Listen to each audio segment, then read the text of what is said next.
Welcome to the Tibet Center here at 502 North Ridgewood Road in South Orange, New Jersey. We'll begin this evening by saying the prayer for the spreading of the teachings throughout the length and breadth of the West.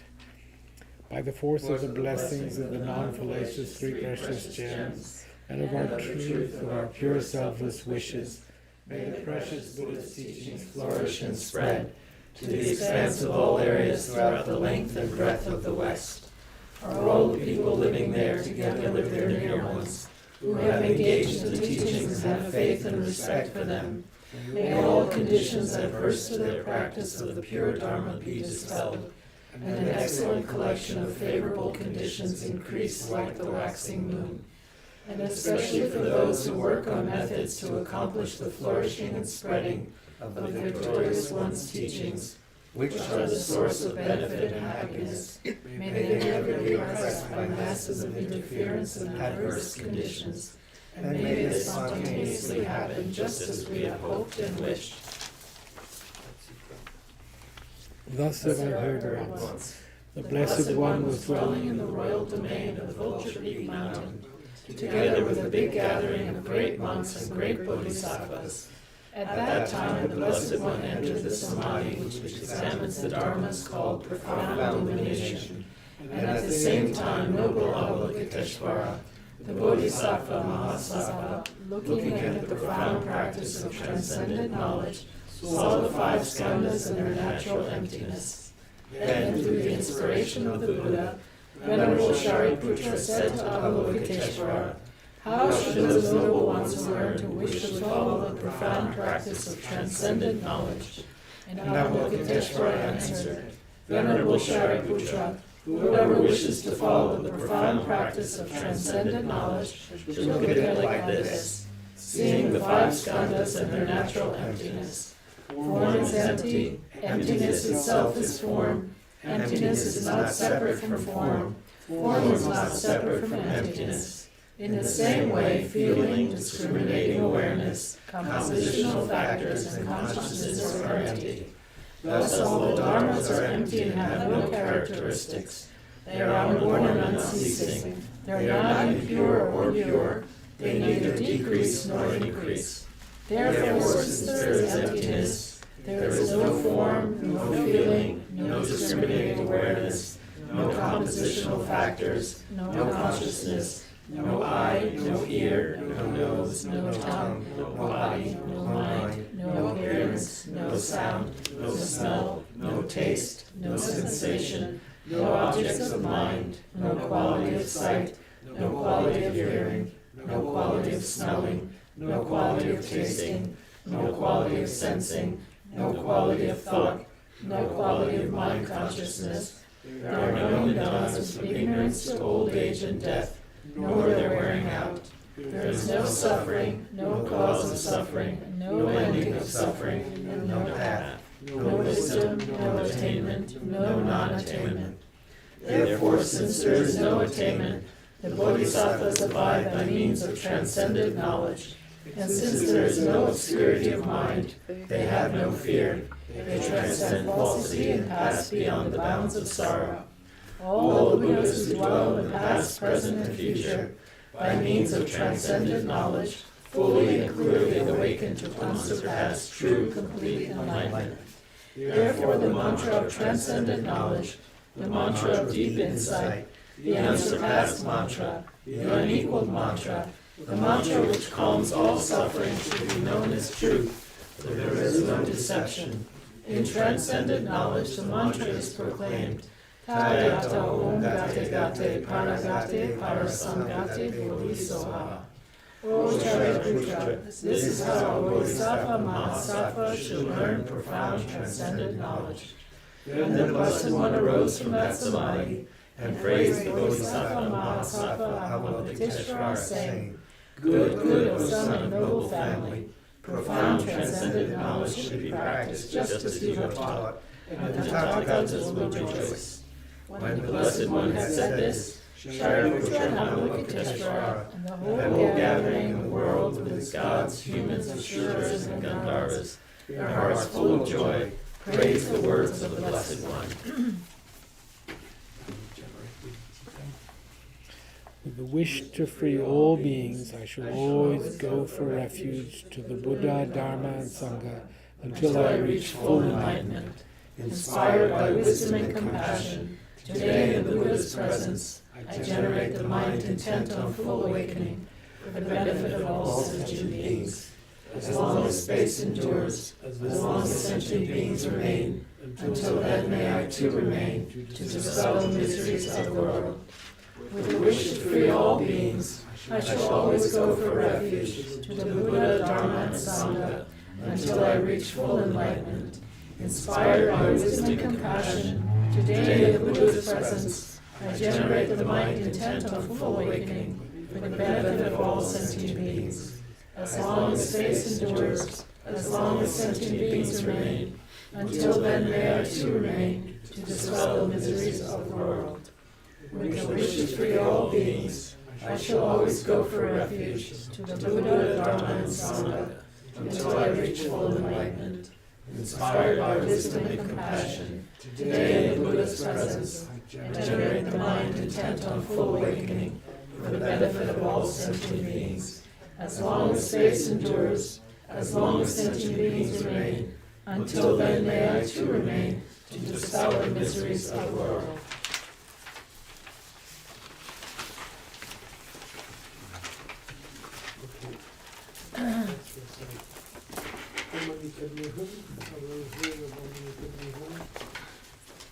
You work towards developing the wish to assume, take away, and remove the suffering of others.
Om Mani Padme Hum.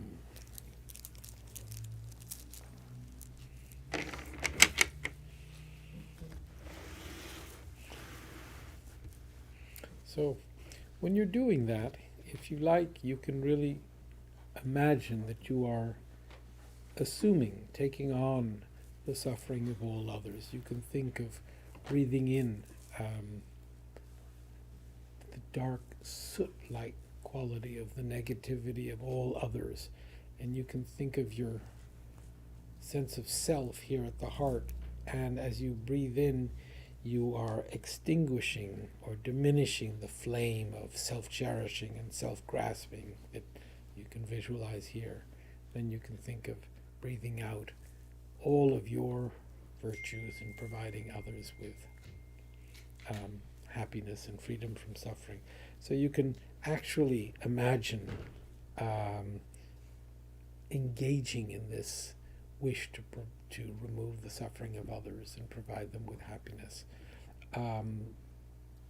You don't have to do it as all the time as you're going about your lives, but you can sit for a moment, and as you recite Om Mani Padme Hum, you can either think of the meaning of the mantra, or else you can actually, as you breathe in and out, reciting the mantra, think like that. Okay. That's a little Buddhism mixed in with our secular ethics. We're talking about ethics for the new millennium, and we reached page 41 last week, and we had quite a discussion about the last sentence in the first paragraph, which it also becomes apparent that our every action, our every deed, word, and thought, no matter how slight or inconsequential it may seem, has an implication not only for ourselves, but for all others. So that was where we left off, and that's really I think the basis for a spiritual life, recognizing our responsibility for our actions and for their effect on others and on the world altogether. Furthermore, when we view reality in terms of dependent origination, so we've been discussing dependent origination, we've been discussing the different levels of dependent origination, the whole dependence in the sense of something, a thing depending on its causes, a whole depending on its parts, and then dependence in the sense that all phenomena depend on being named as such. So there's a dependence in the most subtle form where we recognize that nothing exists in and of itself. Things only exist by our naming them, by imputation, by our imputing or agreeing upon something being such and such. Furthermore, when we view reality in terms of dependent origination, it draws us away from our usual tendency to see things and events in terms of solid, independent, discrete entities. Now, let's go into those three qualities. When we view something, we view it as having solidity in the sense that it's one entity. It's a singular. There's a singular solid quality to this microphone. As soon as when we name it, when we see it as being a microphone, we give it a certain, here the word solidity is there. The solidity is, I think, suggesting a oneness. It's one. As soon as we start taking it apart and seeing that that the microphone is made up of a bunch of parts, and if we really, really analyze that, we'll come to the point of recognizing that since it's made up of a bunch of parts, there can't be a microphone. There can only be a bunch of parts that we give the name microphone to. There's nothing that can stand out separate from the parts. So that's the solidity that I believe. By unity sometimes. Sometimes they'll use those three, unity, dependent. So independent. We consider this to, so in what way would you say that this was independent? By a quick perception, but it really isn't when you look into it. It's not independent. For convenience sake, so we can reference it, we call it a microphone, but that's a mere microphone. You should think that way. So independent, in other words, not dependent on imputation, not dependent on parts, not dependent on causes. And we do. I think it's very important to acknowledge that the way we view things, we attribute a certain independence to mind them. Independent, maybe. Nothing is mind independent. Sometimes you hear that. I don't know what that means. Without a mind, how would you designate? So it's not mind independent. So you don't think that without a mind there would be a microphone there? If there's no designating, that's what they say. a mind-independent reality. So if we all leave the room, It's not there anymore. How do we know that it's there? Because we, oh, that's whether we know or not, but is, I've heard the term, but it gets independent. mind-independent reality. But everything is mind-dependent if you're talking about subtle designation, I think. So we have solidity, we have independence, and we have discrete entities. The whole idea of what is this discrete? I think discrete here suggests an individual. Isn't it independent from the table? What, the microphone? I think so, I'll see. Yes, it's independent, but it depends on the table. Without the table, it would be on the floor. Is that? And it's still on the floor. Are those in terms of different degree of subtlety? Maybe. No, I think that they're They're all all the same. aspects of an independently existent phenomenon, an inherently existent phenomenon. One of the things that we have to work at identifying is what these qualities are that we naturally attribute to phenomena. And I think that we can include people. We consider that a person exists in some kind of an independent, solid, what is the third? Discrete way. Yes? So, these are the qualities that we work towards dispelling in our perception of things. Of things, events, people. We'll add people to this. This is so. So we're trying to diminish our usual tendency to see things this way. This is helpful because it is this tendency which causes us to exaggerate one or two aspects of our experience and make them representative of the whole reality of a given situation while ignoring its wider complexities. So we can relate this to this notion that our every action of body, speech, and mind, no matter how slight or inconsequential, has an implication, has some kind of a cause, a subtle logical connection to not only ourselves, but all others. And as we work at maintaining an awareness of that, one of the things that's important to do is to diminish our view of things as existing independently or solidly or separately. Such an understanding of reality, as suggested by this concept of dependent origination, also presents us with a significant challenge.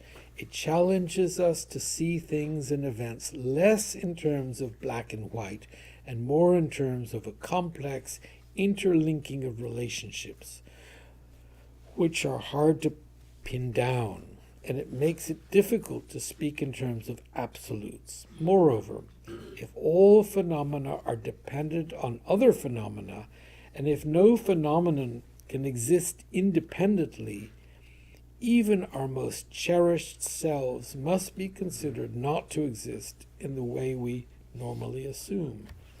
So, let us discuss this. We're talking about the effect of viewing phenomena as dependent on other phenomena, and going so far as to say that no phenomenon can exist independently. and seeing that we cannot exist independently. Well, we have a sense that we do. The solid ego. And we do have that. We have a sense that we exist independently. We have a sense that yes. each person Yeah. exists independently. We have a sense that every phenomenon And that is wrong. exists. From one viewpoint, that's right. So that heavy chocolate cake exists Only tells everybody. You independently. ruined it, Nikki. It's a solid. The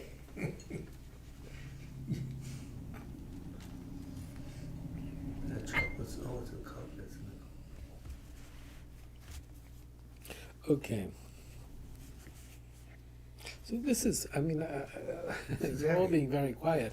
This is the essence of the Buddhist take on how to diminish our suffering, how to diminish all of our unhappiness. The more we understand the interdependence of phenomena, our interdependent nature with all we interact with, the more we counter the whole idea of some kind of independently existent self, that the grasping at which causes us all of our unhappiness. So this is, again, I think that viewing all, or recognizing our responsibility for the situation we find ourselves in, which is the last point that we discussed last week, and recognizing this lack of some kind of a findable self. These are the two essential things for us to develop a deeper and deeper awareness of, acknowledgement of, to the point where that's how we experience life. Does that?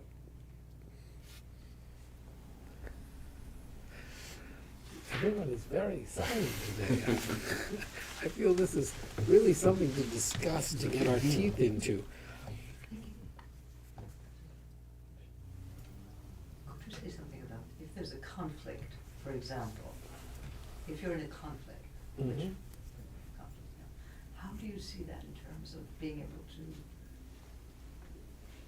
loosen your grasp, in terms of interdependence that you're talking about? Any kind of a conflict, there are the karmic causes that have brought about the attitudes of the participants in the conflict, and there are the afflictive emotions that are dancing about that cause the friction and the sort of explosions that are conflict, and to see the conflict as being the result of past actions on the part of the participants in the conflict, all of that will diminish our belief in the solidity, the independent nature of that conflict. We also have, thinking along these lines, begin to assume a certain responsibility. How we have in some way contributed to the difficulties that we experience. Those aspects of a conflict that I am experiencing, and it can be concern about the conflict, it can be frustration or anger that arises in me vis-a-vis the conflict, whatever it is that touches me, the suffering, the frustration, whatever it is that I experience regarding that conflict, is the result of my own past actions, my own karma. So, conflict, how does that? Is it on the individual level, but larger, I mean, we're in a a larger sense of conflict at this moment, so. So, I mean, it is evident that the conflicts that exist in the world, all over the world, are the result of the past actions of the participants in those conflicts.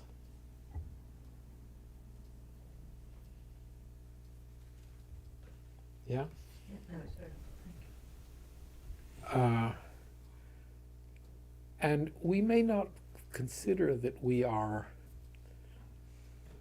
touched by a conflict, but the fact that we recognize something as being a conflict, and the fact that the conflict may cause us some kind of anguish, some kind of frustration, some kind of anger, some whatever it is, some kind of sadness, to that extent, we are experiencing the result of our own the past actions that have brought those attitudes about. And if a conflict really involves us, that too is the result of our own past actions. And it's important to acknowledge our responsibilities, and it's important, the more we understand that the causal nature of a conflict and accept our involvement in it, the more we remove the idea that that there's some kind of independent, what are the three solid, independent, discrete qualities to that conflict. So conflict is a very good phenomenon to view, to understand the mechanics of dependent arising. Also, I feel like as we go towards a conflict, it's like you get into an argument with someone and the feeling comes over you that I'm right, I have this opinion, it is existing. And I think you need to catch yourself and say, no, there's no you there, there's no opinion there, that's self-existent. And if you think of the web of causes that bring about the conflict that you are engaged in, the importance of the conflict diminishes. The intensity, the validity of that begins to diminish. Yes? Mm-hmm. The trick is to remember it when we're... Yeah. So just saying, I know that I'm responsible for this. You should be able to let it go. No, I think we have to do more than that. We have to actually recognize, we won't necessarily recognize we'll recognize tendencies that have brought something to a point of it being a conflict. We can't, the causes of so many of the things we experience are from so long ago that we can't see them. But I think we can recognize if we accept that, that's already big. In other words, if we accept the fact that You're to blame in some way. You are not stainless or... yes, and it's not like original sin. It's not as if Right. someone else has caused something that I am now bearing the results of. No, I, in my past, through the actions, the tendencies of the resultant tendencies of which I can actually recognize in my behavior, I am sort of responsible. Yeah. So I have a good example from today. In my past life, or in this life, but when I was younger, I've had a few bosses that boy, did they stink. And I would say it.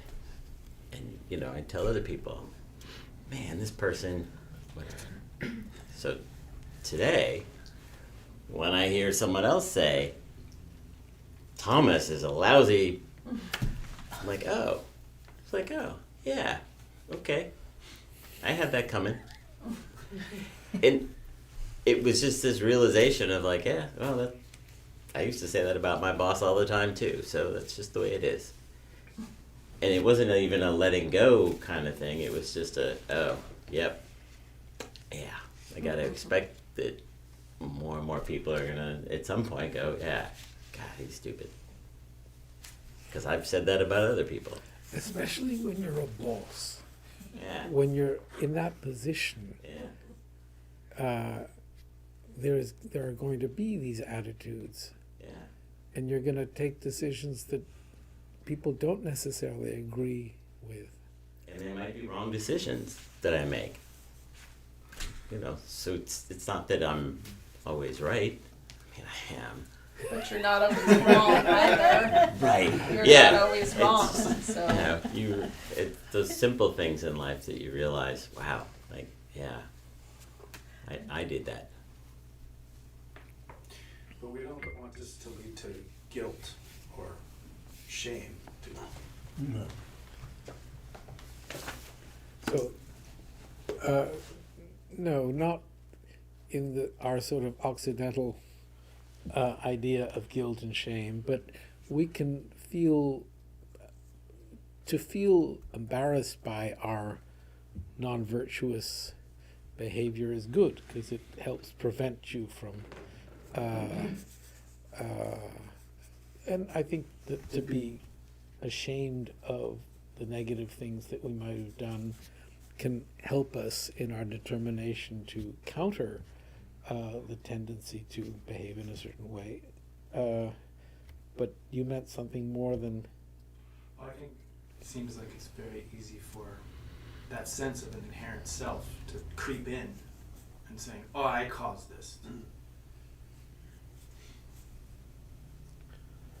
So we're acknowledging the fact that we have contributed to the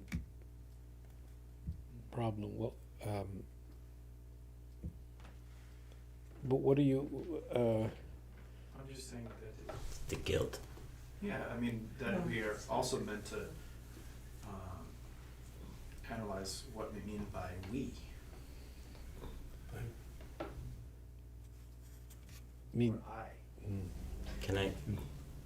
So after last week, I read a piece in the Dalai Lama book that I'm reading, and it says, it's no use blaming others for my misery, and it's foolish to think that I deserve to suffer because I erred in the past. so I don't understand that. It's no use blaming others, right? We know that part. It's like, I did this in the past, that's where I got this. And it's foolish to think that I deserve to suffer because I made the mistakes previously. So why is it foolish? Yeah, I don't understand the second part of that. I feel like he's saying it's foolish because that was the 20-year-old me that yelled at my boss. That's not me now. Now I can respond differently to someone yelling at me. Alleviate your suffering by not partaking, basically. Right, like, you know, I'm not, I'm no longer responsible. I am responsible because I did something in the past, but if it was something in a past life that's now causing me to suffer, like, Could you say something about resolution? Because, I mean, in other words, when you are in conflict, you've often talked in the past about building up a muscle in a time of calm so that it's ready to use when you're in a situation like this. So when you're in a situation of conflict, whatever it is, you know there's something wrong. How do you act to resolve it from the Buddhist perspective? I mean, what's the... When you're in the situation of conflict, that's... Before you find yourself there, but how does one think about conflict? resolve it so that Exactly. no one gets hurt, and that's it. What did That's you the say? problem, is that there's so much pain involved. Remain like wood. Remain like wood. When you are right there, it's best to really try to hold yourself back from exploding, and so remain like wood. Logic, that's for sure. At least with me. Just shut up.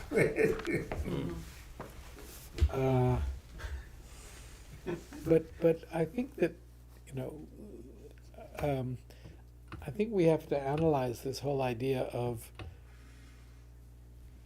does he say, don't feel guilty about it? There's no point in feeling He guilty. didn't say guilt, but he says it's foolish to think that I deserve to suffer because I erred in the past.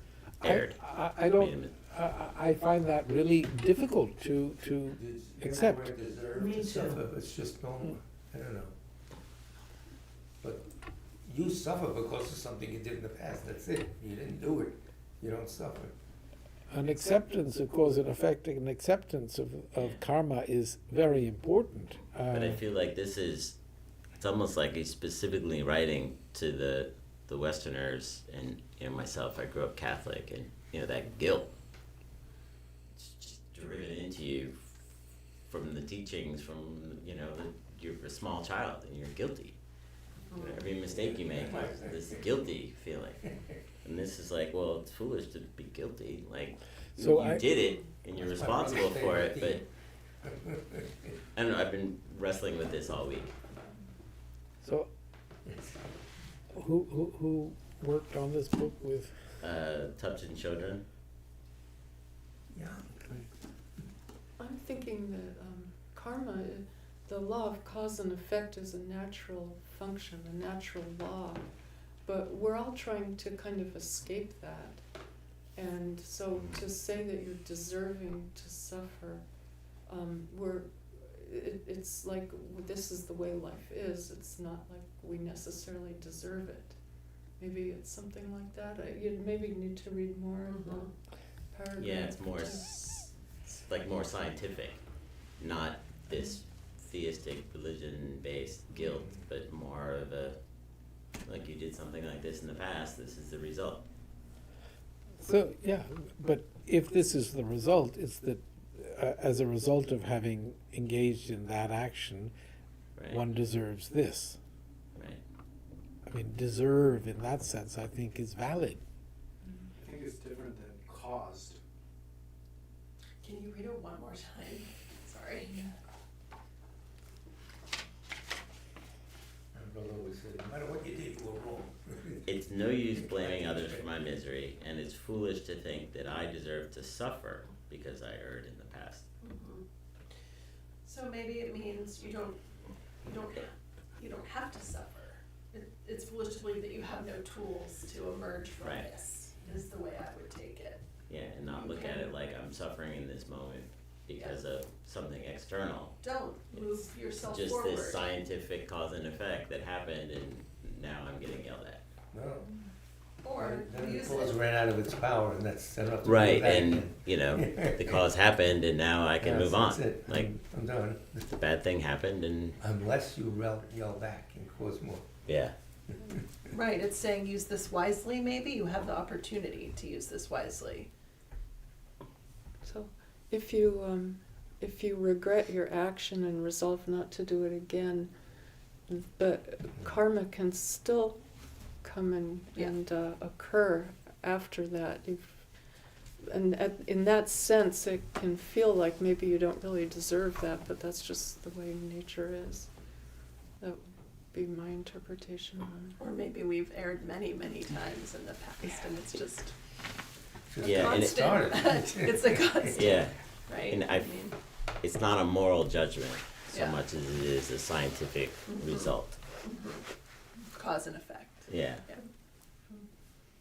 That perspective, then, you use, if a conflict does arise along the lines that you're saying, then you use it to purify something or something. Yeah. You use it to evolve in some way rather than, I mean, you stay like a piece of wood so that you're not interacting, and yet you use it in some way to. True. develop tolerance, or I just don't know. I mean, I really ask you And this to question. diffuse the negativity from that past action But how do you do that? by remaining like a piece of wood, by Is that sufficient? well, ultimately the way in which you do it is by recognizing that there's no self. I mean, to actually totally diffuse the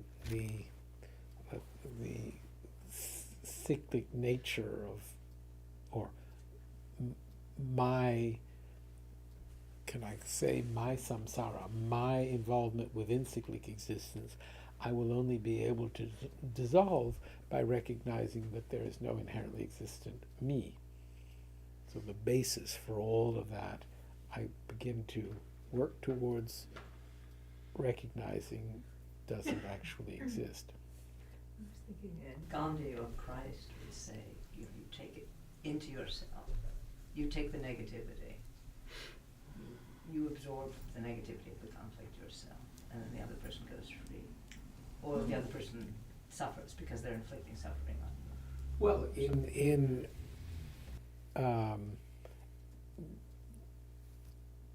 Tonglen taking and giving practice, you imagine taking upon yourself the suffering of others and providing them with, and that develops your heart, your concern for others, and it diminishes your sense of ego. What we began with was that thought of extinguishing the flame of self-cherishing by taking on the suffering of others. But isn't the motivation in Tonglen love? It's both. When you breathe in, that's compassion, that's removing the suffering of others, and when you breathe out, that's love, that's providing others with happiness. So the two work. So I think that maybe that remark is to make, you were suggesting that it was to sort of diminish the guilt that really freezes us and get on with life. But I think that, the laws of karma are, the more we recognize them, and the more we accept that we are actually responsible for the difficulties that arise, that we are faced with, the more constructively we assume those difficulties, those challenges. Excuse me, one can remain like a piece of wood, but His Holiness also said that if somebody's abusing you, you have every right to say something and to stop them. So we have to really mix these different things up there are times when we have to remain like a piece of wood. There are times, if you have children, there are times when you have to, when they manifest imperfection, there are times when you have to. One of the times Shanti Deva says to me, like when you want to retaliate, if the wish through that, I should freeze. No time for logic, at least with me. When you start flaring up, it's no, it's probably no, just shut up. It's freeze.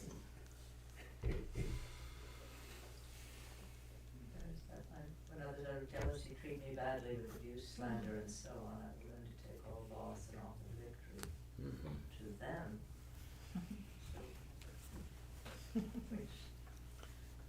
Which what? Inverse. But it's a law. Case in People point. do, rob other people and abuse them in various ways. So do you really tolerate that, or do you, just asking for direction in these situations? Well, when we are really engaging in the practices of mind training, we really work towards accepting the difficulties and offering. It's okay. I tapped this. Our cinematographer is changing Fellini.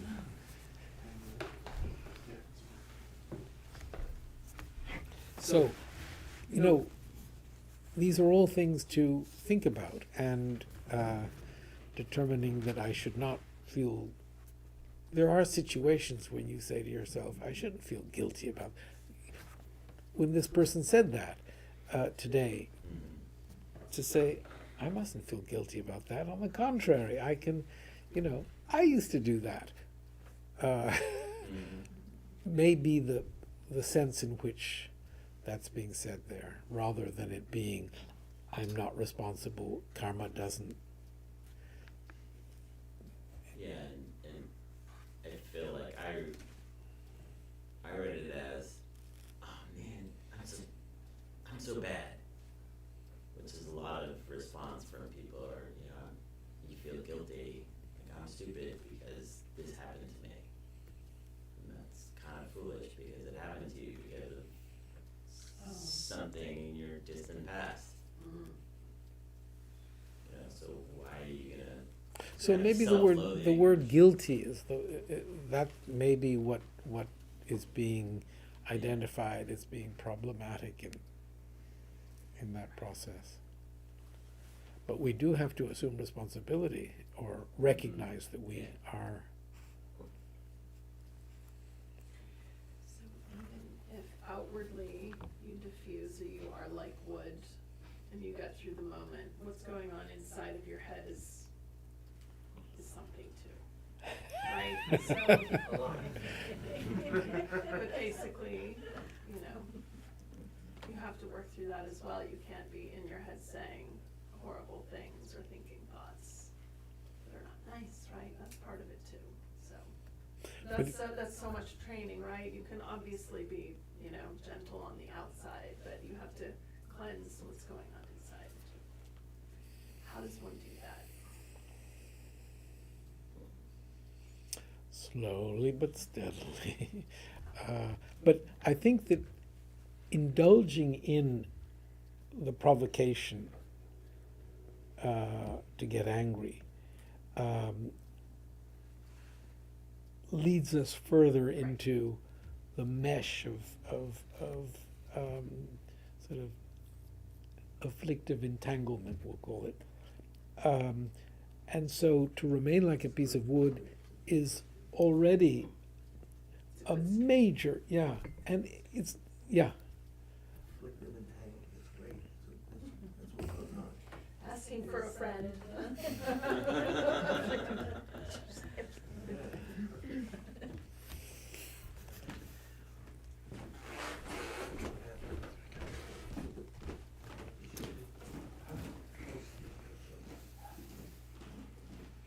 So if all phenomena are dependent on other phenomena, and if no phenomenon can exist independently, even our most cherished selves must be considered not to exist in the way we normally assume. So here we're taking this whole dependence, interdependence to our senses, our sense of self. Indeed, we find that if we search for the identity of the self analytically, its apparent solidity dissolves even more readily than that of the clay pot or that of the present moment. So those were the two examples used in the book earlier. A pot, looking for the potness among the parts of the pot, and looking for the present moment within time. So what His Holiness is saying is that it's even easier to say as we look for ourselves as part of this sort of web of aspects, we can actually more easily say to ourselves, there can't be an actual self. There are all these things that are interacting with each other. The pot, when you look at it, you say that's a pot. It's harder to diminish our viewing the pot as existing in some independent or intrinsically existent way. It's harder to do that than to look at ourselves, all the parts that make us up, and say, given all these parts, how can there be a me? It's these parts that make me up. And if there's a me and there are parts, how can there be a me that's independent of those parts? Why is that hard? Why is the pot harder? Because there seems to be a clear, solid existence of the pot there. Why more than a clear, solid existence of the I? Because, Mark, as you sit there's your physical self, there's the conscious self, there are the aspects of the conscious self. There's this dance of parts that you can clearly experience. While It seems to me the effort to experience that is the same effort that I could apply to. no, I understand that. Well, now I'm answering you and saying, if you begin to think about it, you see this mug here, and that's a mug. It's not. It's clearly a mug there. While if you really look inside you, there are all these parts that dance about. That when you're actually looking at them, you can actually begin to say to yourself, how can there be a central me? It's just all these different emotions, and that's, well, here we go.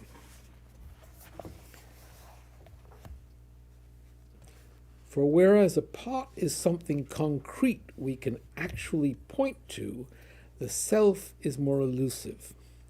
Its identity as a construct quickly becomes evident. We come to see that the habitual sharp distinction we make between self and others is to some extent an exaggeration. Personally, I feel like that sense of self is just very strongly there. And like, it's much more unusual for me to have a moment where I start to question that. So let's go on, because there are more examples of the way in which it can be, let's say, diminished. This is not to deny that every human being naturally and correctly has a strong sense of I. Even though we might not be able to say why it is so, the sense of self is certainly there. But let's examine what constitutes the actual object we call self. Is it the mind? Sometimes it happens that an individual's mind becomes hyperactive, or it may become depressed. In either case, a doctor may prescribe medicine in order to improve that person's sense of well-being. This shows that generally we think of the mind as the possession of the self. And indeed, when we think closely, statements such as my body, my speech, my mind, all have within them an implied notion of ownership. My. It is difficult, therefore, to see how mind can constitute self, although it is true that there have been Buddhist philosophers who tried to identify self with consciousness. Where self and consciousness were the same thing, it would follow absurdly that the actor and the action, both the doer and what is done, of knowing, are one and the same. We would have to say that the agent, I, who knows, and the process of knowing are identical. On this view, it is also hard to see how the self could exist as an independent phenomenon outside the mind-body aggregate. This suggests that the word self does not denote an independent object. Rather, this self, I, is a label for a complex web of interrelated phenomena. Sounds good. And I suppose that His Holiness is saying that though this is a complex web of parts, recognizing it as being a complex web of interrelated phenomena is the concreteness of this physical thing is more difficult to view as lacking that concreteness than we are.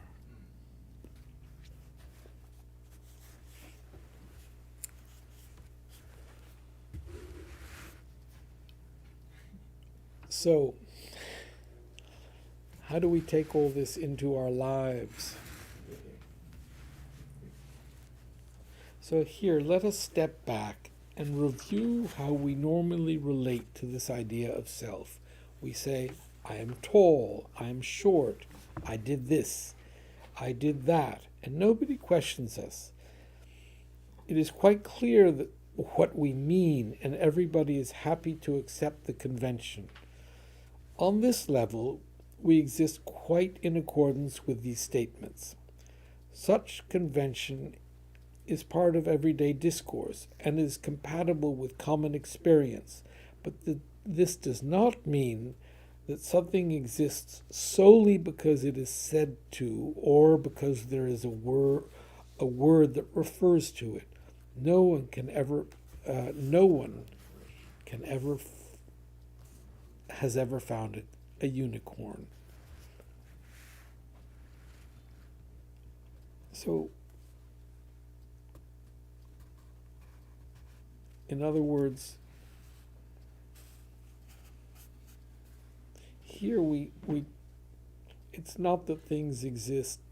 When we say that things exist merely by imputation or naming, there still has to be a basis for imputing something. Conventions may be said to be valid when they do not contradict knowledge acquired either through direct empirical experience or through inference. And when they serve as the foundation for a common discourse within which we situate such notions as truth and falsity. So it would be wrong to attribute existence to something where the basis for that attribution weren't there.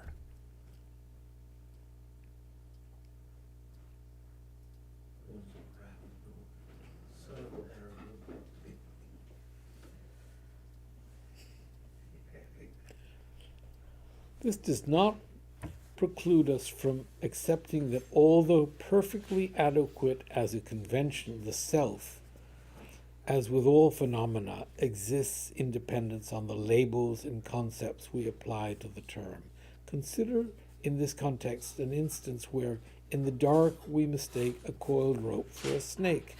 We stop still and feel afraid, although what we see is in reality a length of rope we have forgotten about, but because of the lack of light and due to our misconception, we think it is a snake.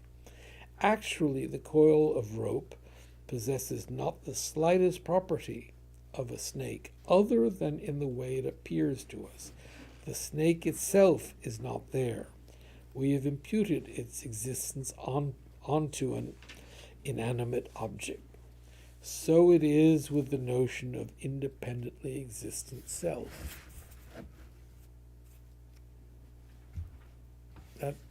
So that makes sense, but it's very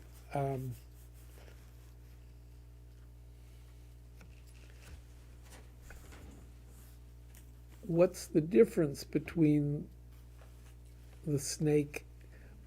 If things exist by imputation, so here, if things exist by imputation, and the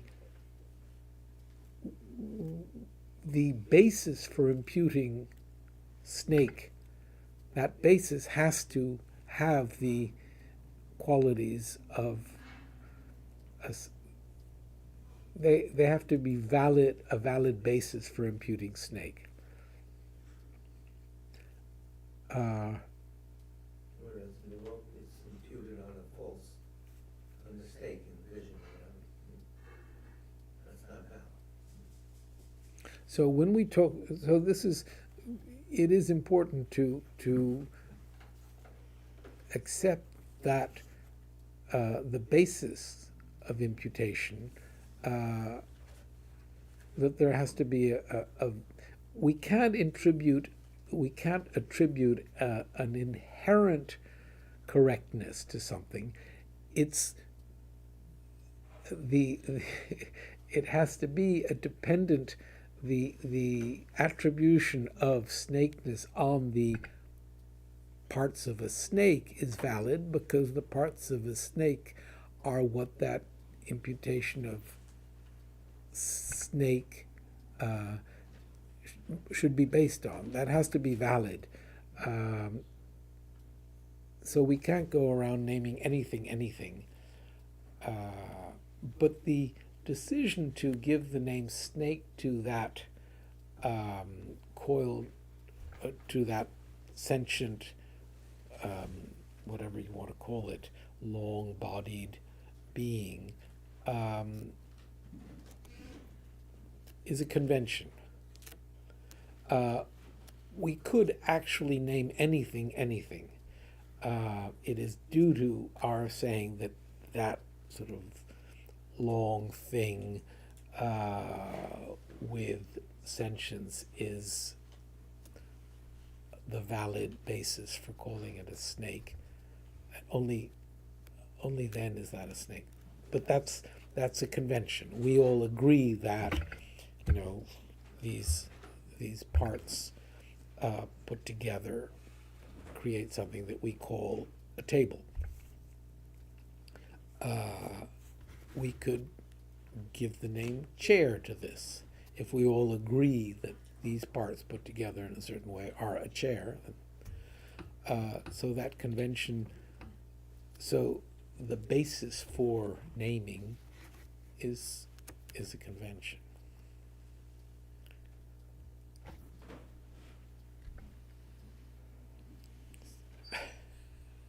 So maybe we should stop here.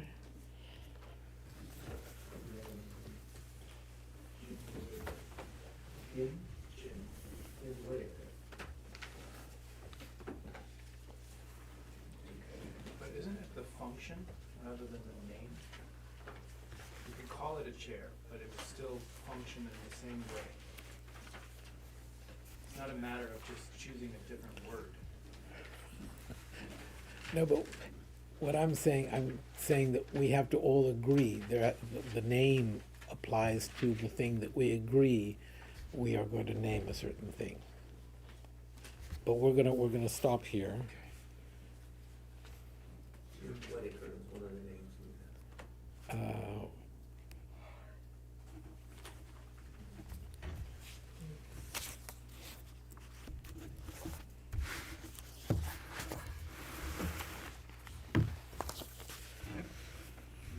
So we've been asked to pray for Jim Whitaker.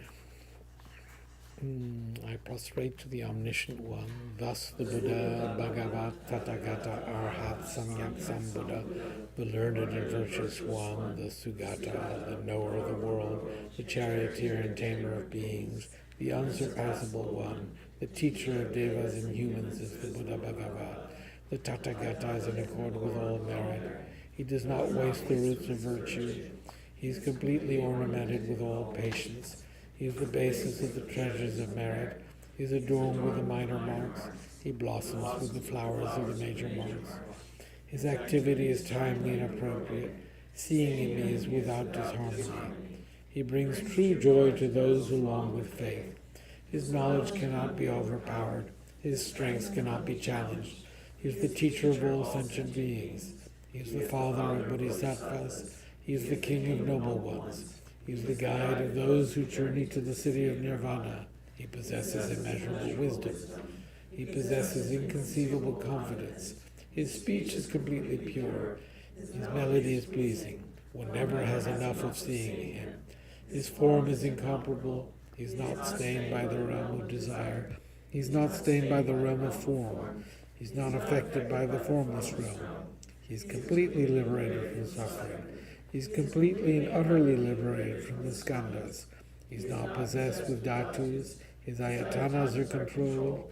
He has completely cut the knots. He is completely liberated from extreme torment. He's liberated from craving. He's crossed over the river. He's perfected in all the wisdoms. He abides in the wisdom of the Buddha Bhagavats who arise in the past, present, and future. He does not abide in nirvana. He abides in the ultimate perfection. He dwells on the bhumi where he sees all sentient beings. All these are the perfect virtues of the greatness of the Buddha Bhagavat. The Holy Dharma is good at the beginning, good in the middle, and good at the end. Its meaning is excellent. Its words are excellent. It is uncorrupted. It is completely perfect and completely pure. It completely purifies. The Bhagavat teaches the Dharma well. It brings complete vision. It is free from sickness. It is always timely. It directs one further. Seeing it fulfills one's purpose. It brings discriminating insight for the wise. The Dharma which is taught by the Bhagavat is revealed properly in the Vinaya. It is renunciation. It causes one to arrive at perfect enlightenment. It is without contradiction. It is pithy. It is trustworthy and puts an end to the journey. As for the Sangha of the great Yana, they enter completely. They enter insightfully. They enter straightforwardly. They enter harmoniously. They are worthy who join palms. They are worthy of receiving prostration. They are a field of glorious merit. They are completely capable of receiving all gifts. They are an object of generosity. They are a great object of complete generosity. The protector who possesses great kindness, the omniscient teacher, the basis of oceans of merit and virtue, I prostrate to the Tathagata. Pure, the cause of freedom from passion, virtuous, liberating from the lower realms. This alone is the supreme ultimate truth. I prostrate to the Dharma, which is peace. Having been liberated, they show the path to liberation. They are fully dedicated to the disciplines. They are a holy field of merit and possess virtues. I prostrate to the Sangha. I prostrate to the Buddha, the leader. I prostrate to the Dharma, the protector. I prostrate to the Sangha, the community. I prostrate respectfully and always to these three. The Buddha's virtues are inconceivable. The Dharma's virtues are inconceivable. The Sangha's virtues are inconceivable. Having faith in these inconceivables, therefore their fruitions are inconceivable. May they be born in a completely pure mind. We'll read the 8 verses on training the mind. With the determination to accomplish the highest welfare of all sentient beings, who surpass even a wish-granting jewel, I will learn to hold them supremely dear. When I associate with others, I think of myself as the lowest amongst all, and respectfully hold others to be supreme from the very depths of my heart.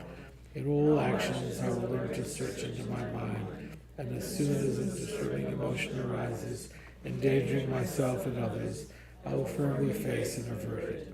I will learn to cherish ill-natured beings and those oppressed by strong misdeeds and sufferings, as if I had found a precious treasure difficult to find.